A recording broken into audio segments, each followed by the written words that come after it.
ஆதரவற்றவர்களை அக்கறையுடன் கவனிக்கும் அன்பு உள்ளங்கள் நிறைந்த இந்த உலகில் வாயில்லா ஜீவன்களையும் வாஞ்சியுடன் கவனித்துக் கொள்கிறார் கோவையை சேர்ந்த கீதா ராணி. தெருவில் சுற்றித் திரியும் நாய்களுக்கு தங்கள் இடம், உணவு என சகல வசதிகளையும் செய்து தந்து பராமரித்து வருகிறார். அவரின் தொண்டிலம் குறித்து ஒரு செய்தி தொகுப்பு.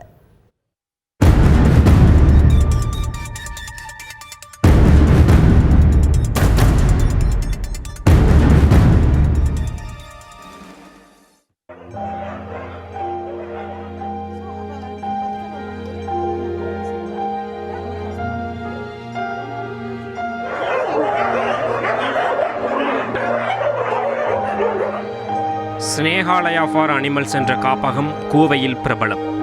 வாயில்லா பிராணிகளின் நலனில் அக்கறை செலுத்தி பராமரித்து வருகிறார் இதன் நிறுவனர் ஸ்விகிதா. பிராணிகளை அன்புடன் பராமரிக்க வேண்டும் என்பது இளம் பருவத்திலிருந்தே தமக்கு ஏற்பட்டதாக கூறுகிறார் இவர்.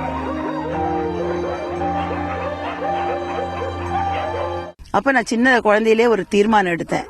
பெரியவங்களை இந்த தெருவில் இருக்கிற விலங்குகளை எல்லாம் எடுத்து காப்பாற்றணும், எல்லா மிருகங்களையும் காப்பாற்றணும்ன்ற ஒரு ஜீவகாருண்ய இருதயம் எனக்கு அப்பவே உண்டாயிருச்சு. என்னுடைய வாழ்க்கையில நான் நினைச்ச ஒரே ஒரு காரியம், ஜீவகாருண்யமா இந்த வாயில்லா பிராணிகளை காப்பாற்றணும், இதுக்காக ஒரு ஸ்தாபனத்தை உருவாக்கணும்னு நினைச்சேன். யாருமே இதுக்கு முன்வரல, உதவி செய்யல.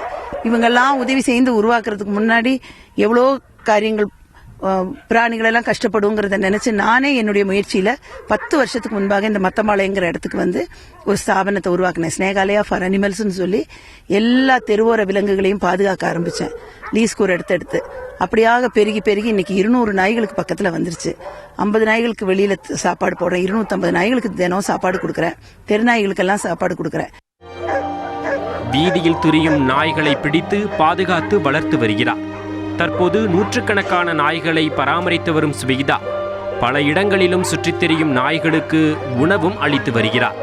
தினமும் 50 கிலோ அரிசி மற்றும் அசைவ உணவும் சமைத்து வழங்குகிறார் இவர். கிணத்துக்குள்ள இருந்த டாகு, தெருவில் அடிப்பட்டது, கண்ணு தெரியாது, நடக்க முடியாது, எல்லாத்தையும் எடுத்து பாதுகாக்கிறேன். இதுல எனக்கு கிடைக்கிறது மகா திருப்தி சார். வாயில்லா பிராணிகளுக்கு உணவு கொடுக்கும்போது அது ஒரு பெரிய புண்ணியமா நான் நினைக்கிறேன். இந்த ஜனங்களும் அப்படியே இந்த வாயில்லா பிராணிகளை கொல்லவோ அடிக்கவோ இல்லாம தாராளமா எங்கிட்ட கொடுத்துடலாம். தெருவில் நாய்கள் பெருகுச்சுன்னா எங்கிட்ட கொடுக்கலாம். தமது குடும்பத்தினரின் ஒத்துழைப்பு காரணமாகவே இந்த சேவையை தம்மால் செய்ய முடிவதாக பெருமிதத்துடன் கூறுகிறார் ஸ்விகிதா. தெருவில் திரியும் நாய்கள் இல்லாத கோவையை உருவாக்குவதே தமது நோக்கம் என்கிறார் பிராணிகளின் பாதுகாவலர்.